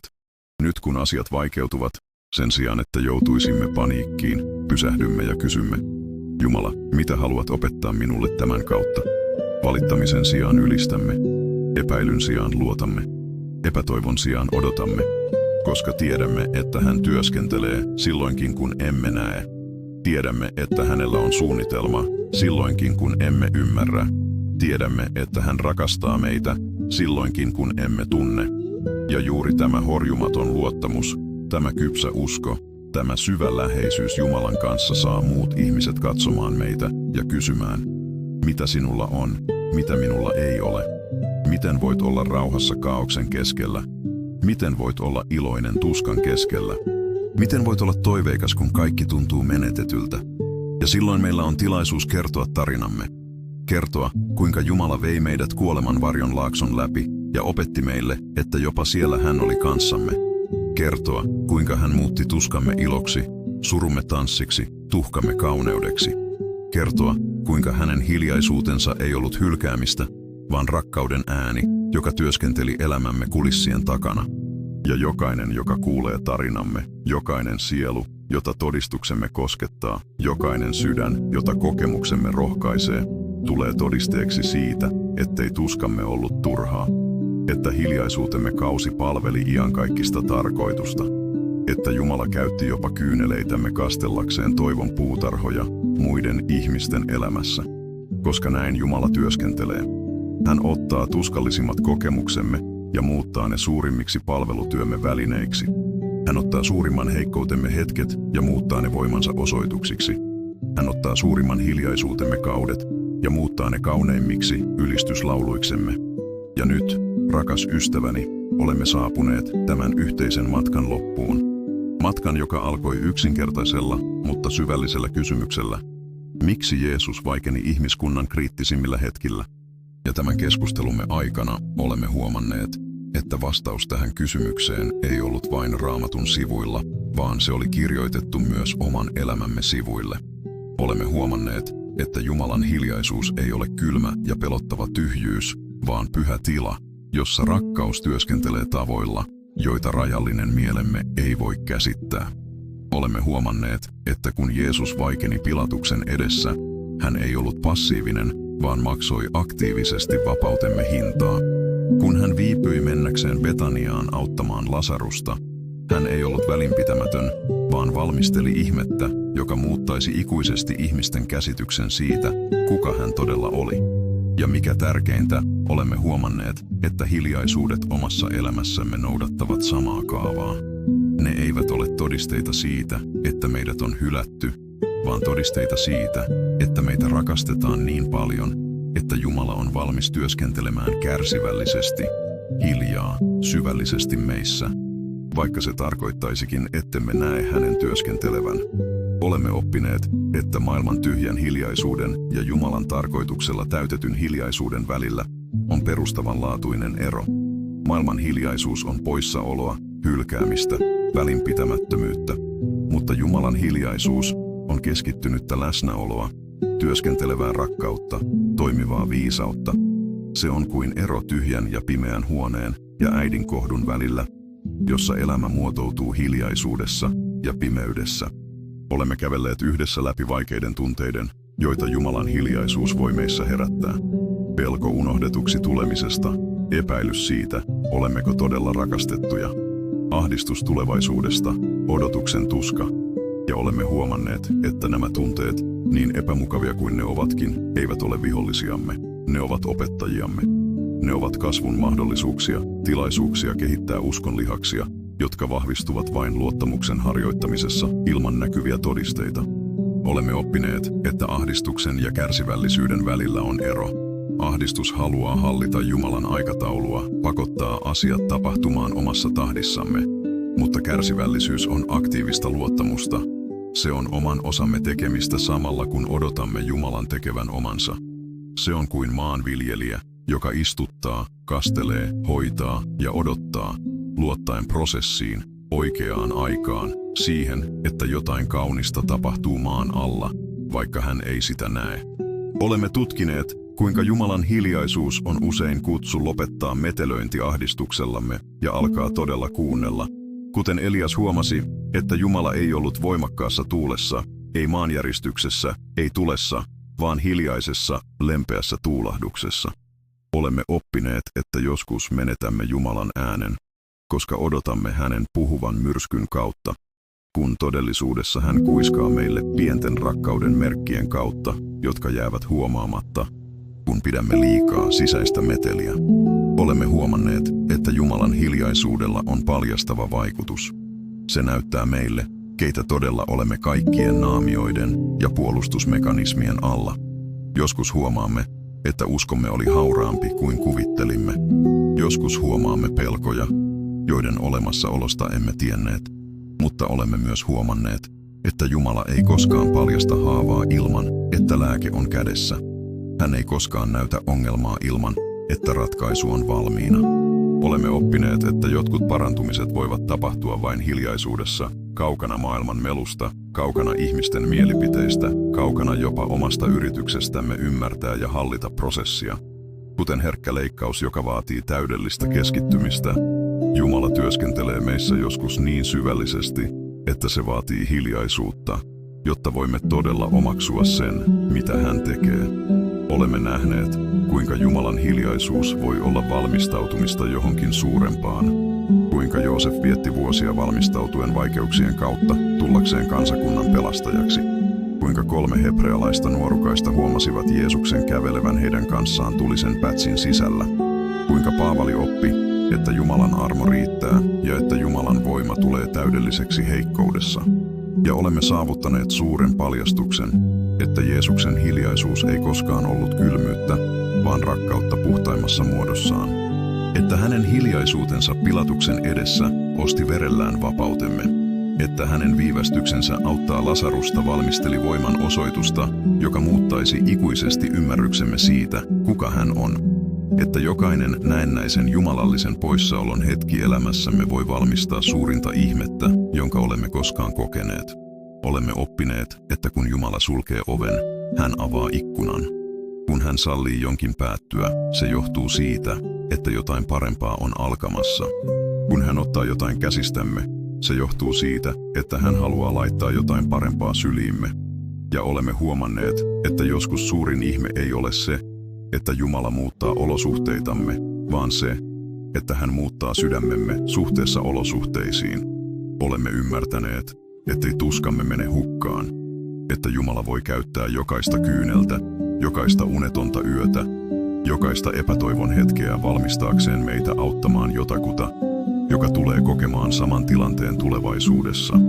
Että tuskallisin kokemuksemme voi tulla suurimmaksi palvelutyömme välineeksi, että suurimman heikkoutemme hetket voivat tulla Jumalan voiman osoituksiksi, ja olemme saavuttaneet ymmärryksen, että on olemassa rauha, joka ylittää kaiken ymmärryksen. Rauha, joka ei riipu suotuisista olosuhteista. Rauha, joka pysyy silloinkin, kun emme ymmärrä kaikkea, mitä tapahtuu.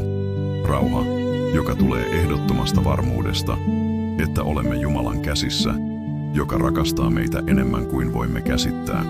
Olemme huomanneet, että kun näkökulmamme Jumalaan muuttuu, näkökulmamme kaikkeen muuttuu. Alamme nähdä vaikeuksia ei hylkäämisen todisteina, vaan kasvun mahdollisuuksina. Viivästyksiä ei kieltäytymisinä, vaan valmisteluna.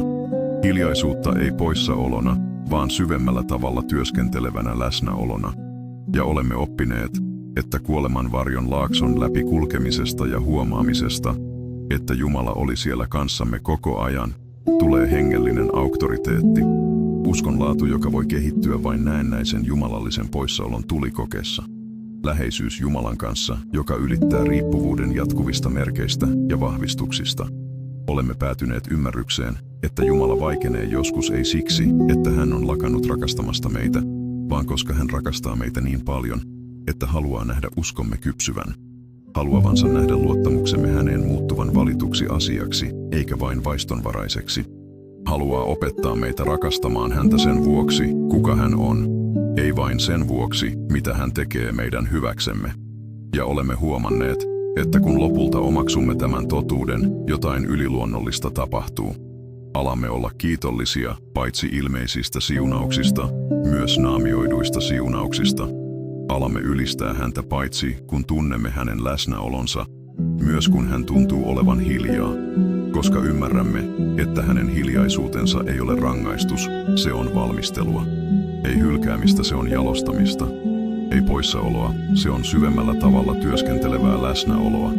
Koko tämä yhteinen polkumme on tuonut meidät kauniiseen ja mullistavaan totuuteen, että Jumalan rakkaus meitä kohtaan ei ole ehdollista. Se ei riipu suorituksestamme, se ei riipu teoistamme, se ei riipu edes uskomme voimakkuudesta. Hänen rakkautensa on jatkuvaa, muuttumatonta, ikuista. Ja joskus hän vaikenee juuri siksi, että voisimme löytää tämän totuuden, jotta voisimme tajuta, että silloinkin, kun emme tunne hänen rakkauttaan, hän rakastaa meitä edelleen. Ja nyt, kaiken keskustelumme jälkeen, kaikkien tekemiemme löytöjen jälkeen, kaiken tämän matkan läpi, uskon laaksojen ja vuorten, haluan kutsua sinut hyvin erityiseen hetkeen. Haluan kutsua sinut päättämään tämän keskustelun ainoalla tavalla, joka todella käy järkeen, antamalla sydämemme Jumalalle, sekä sanoissa että hiljaisuudessa, sekä kysymyksissä että vastauksissa, sekä tuskassa että ilossa. Koska olemme huomanneet, että Jumala kohtaa meidät kaikissa näissä paikoissa. Hän puhuu meille sanojen kautta, mutta myös hiljaisuuden kautta. Hän paljastaa itsensä vastauksissa, mutta myös kysymyksissä. Hän on läsnä ilossa, mutta myös kävelee kanssamme tuskassa. Joten nyt haluan, että suljet silmäsi hetkeksi. Hengitä syvään ja anna sydämesi rauhoittua. Anna kaiken ahdistuksen, kaiken kiireen, kaiken tarpeen ymmärtää kaikki, rauhoittua hetkeksi. Ja yhdessä antakaamme elämämme, pelkomme, epäilyksemme, hiljaisuutemme hänen käsiinsä, joka rakastaa meitä ikuisella rakkaudella. Isä taivaallinen, tulemme tänään eteesi sydämin, joita totuutesi on koskettanut. Sydämin, jotka ovat ehkä olleet haavoittuneita hiljaisuudesta, mutta jotka nyt alkavat ymmärtää, että tuo hiljaisuus oli rakkautta, joka työskenteli tavoilla, joita emme voineet nähdä. Kiitämme sinua, että silloinkin kun emme kuulleet sinua, et koskaan lakannut puhumasta meille. Silloinkin kun emme tunteneet sinua, et koskaan siirtynyt kauas meistä. Isä, tunnustamme, ettemme aina ymmärrä teitäsi. Emme aina käsitä aikaasi. Joskus haluamme vastauksia, kun annat meille hiljaisuutta. Joskus haluamme kiirettä, kun opetat meille kärsivällisyyttä. Joskus haluamme helppoutta, kun kutsut meitä kasvamaan vaikeuksien kautta. Mutta tänään valitsemme luottaa. Valitsemme levätä rakkaudessasi silloinkin, kun emme voi selittää tekojasi. Herra, annamme sinulle kaikki hetket, jolloin olemme tunteneet itsemme hylätyiksi. Kaikki kaudet, jolloin olemme itkeneet pyytäen vastausta ja kuulleet vain hiljaisuutta. Kaikki yöt, jolloin olemme heränneet pimeässä miettien, rakastatko todella meitä?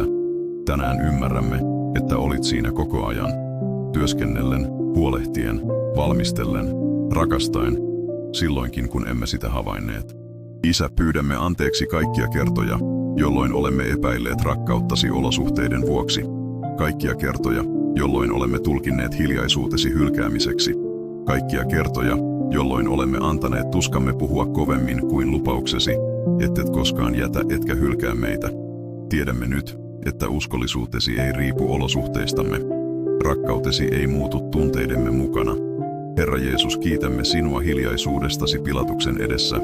Hiljaisuudesta, joka osti vapautemme verelläsi. Kiitämme sinua viivästyksestäsi auttaa Lasarusta, joka opetti meille, että viivästyksesi eivät ole kieltoja, vaan valmistelua suurempia ihmeitä varten. Kiitämme sinua kaikista kerroista, kun olet vaiennut elämässämme, koska nyt ymmärrämme, että se oli rakkautta, joka työskenteli kulissien takana. Pyhä Henki, kutsumme sinut täyttämään kaikki sydämemme tyhjät tilat, kaikki paikat, joihin tuska on yrittänyt asettua, kaikki nurkat, joihin pelko on yrittänyt piiloutua, kaikki hiljaisuudet, jotka yhä aiheuttavat meille ahdistusta. Tule ja muuta nämä tilat rauhan pyhäköiksi, muuta tuskamme parannuksen välineeksi muille, muuta pelkomme horjumattomaksi uskoksi. Isä, annamme sinulle tulevaisuutemme, kaikki tilanteet, joita emme vielä osaa ratkaista, kaikki ovet, jotka ovat vielä kiinni, kaikki unelmat, jotka vielä tuntuvat mahdottomilta. Valitsemme luottaa täydelliseen aikaasi. Valitsemme levätä varmuudessa, että sinulla on kaunis suunnitelma elämällemme, silloinkin kun emme näe sitä suunnitelmaa selvästi. Herra, auta meitä elämään joka päivä tietäen, että olemme syvästi rakastettuja sinulta, riippumatta olosuhteistamme, riippumatta tunteistamme, riippumatta siitä, kuulemmeko sinua selvästi vai emme. Olkoon identiteettimme perustunut ei siihen, mitä tunnemme, vaan siihen, kuka sanot meidän olevan. Ei tekoihimme, vaan ehdottomaan rakkauteesi. Isä, pyydämme, että käytät tarinaamme, tuskaamme, matkaamme hiljaisuuden läpi, koskettaaksesi muiden ihmisten sydämiä, jotka käyvät läpi samaa laaksoa. Tulkoon kokemuksestamme toivon silta niille, jotka ovat menettämässä uskonsa. Tulkoon todistuksestamme valo niille, jotka vaeltavat pimeydessä. Tulkoon tarinastamme siitä, kuinka muutit hiljaisuutemme lauluksi, parannuksen välineeksi käsissäsi. Ja nyt, Isä, annamme sinulle tämän alkavan päivän, tämän tulevan viikon, tämän kuukauden, tämän vuoden, koko elämämme. Sinun käsiisi asetamme pelkomme ja ahdistuksemme. Sinun käsiisi asetamme perheemme, unelmamme, ihmissuhteemme. Sinun käsiisi annamme jopa vielä tulevat hiljaisuudet, luottaen siihen, että ne kaikki ovat täynnä tarkoitustasi ja rakkauttasi. Varjelkoon rauhasi, joka ylittää kaiken ymmärryksen, sydämemme ja mielemme Kristuksessa Jeesuksessa. Olkoon ilosi voimamme, olkoon läsnäolosi varmuutemme, ja olkoon rakkautesi totuus, joka määrittelee, keitä olemme ja miten elämme. Jeesuksen, vapahtajamme ja Herramme, nimessämme rukoilemme. Aamen. Ja nyt, rakas ystäväni, haluan, että avaat silmäsi hitaasti ja tunnet Jumalan rauhan laskeutuvan sydämeesi kuin lempeä sade kuivalle maalle. Et ole enää sama henkilö, joka alkoi kuunnella tätä viestiä. jotain on muuttunut sisälläsi. Jotain on parantunut. Jotain on vahvistunut. Olet tänään huomannut, että Jumalan hiljaisuudet elämässäsi eivät ole pelottavia tyhjiöitä, vaan pyhiä tiloja, joissa rakkaus työskentelee tavoilla, joita rajallinen mielemme ei voi käsittää. Olet oppinut, että kun Jumala vaikenee, se ei johdu siitä, että hän on lakannut välittämästä sinusta, vaan siitä, että hän välittää niin paljon, että hän työskentelee syvemmällä tavalla kuin voit nähdä. Ja kun lähdet täältä tänään, kun palaat rutiineihisi, haasteisiisi, velvollisuuksiisi, et palaa tyhjin käsin. Viet mukanasi varmuuden siitä, että Jumala rakastaa sinua syvästi. Viet ymmärryksen siitä, ettei hän koskaan hylkää sinua. Viet rauhan tietäen, että jopa hiljaisuuden hetkinä hän työskentelee aktiivisesti elämässäsi. Ja kun elämä tuo uusia haasteita, kun uusia hiljaisuuksia ilmestyy polullesi, kun tunnet jälleen kiusausta kyseenalaistaa, välittääkö Jumala todella sinusta? Haluan sinun muistavan tämän keskustelun, jonka kävimme tänään. Muista, että Jumalan hiljaisuus ei ole rangaistus, se on valmistelua. Ei hylkäämistä, se on jalostamista. Ei poissaoloa, se on syvemmällä tavalla työskentelevää läsnäoloa. Muista, että sinut on luotu johonkin suureen, että Jumalalla on kaunis suunnitelma elämällesi, että jokainen kokemasi kipu, jokainen vuodattamasi kyynel, jokainen uneton yö, jokainen epätoivon hetki, kaikkea tätä Jumala käyttää veistääkseen sinusta taideteoksen, joka heijastaa hänen kunniaansa. Olet vahvempi kuin kuvittelet, rakastetumpi kuin voit käsittää, tärkeämpi Jumalan sydämessä kuin mielesi voi prosessoida. Ja vielä tulevat hiljaisuudet matkallasi eivät ole syy pelkoon, vaan odotukseen. Koska tiedät nyt, että jokainen Jumalan hiljaisuus on raskaana tarkoituksesta, täynnä rakkautta, täynnä ihmeitä, joita emme vielä voi nähdä. Eläköön jokainen päiväsi tietäen tämän. Herätköön joka aamu varmuuteen siitä, että olet Isän rakastettu lapsi, joka ei koskaan hylkää sinua. Nukkukoon joka yö rauhassa tietäen, että olet turvassa hänen käsissään, joka hallitsee kaikkea ja vaikuttaa kaiken niiden parhaaksi, jotka häntä rakastavat. Ja olkoon elämäsi musiikki, kaikkine nuotteineen ja taukoineen, kaikkine laulun ja hiljaisuuden hetkineen, kaunis sinfonia, joka koskettaa Jumalan sydäntä ja inspiroi muita huomaamaan, että heitäkin rakastetaan syvästi ja ikuisesti. Mene rauhassa, rakas veljeni. Mene rauhassa, rakas sisareni. Jumalan hiljaisuus ei ole laulun loppu. Se on vain tauko ennen elämäsi seuraavaa kaunista säveltä. Ja tuo seuraava sävel tulee olemaan kauniimpi kuin mikään, mitä olet koskaan kuullut. Koska sen on valmistanut hiljaisuudessa hän, joka rakastaa sinua ikuisella rakkaudella.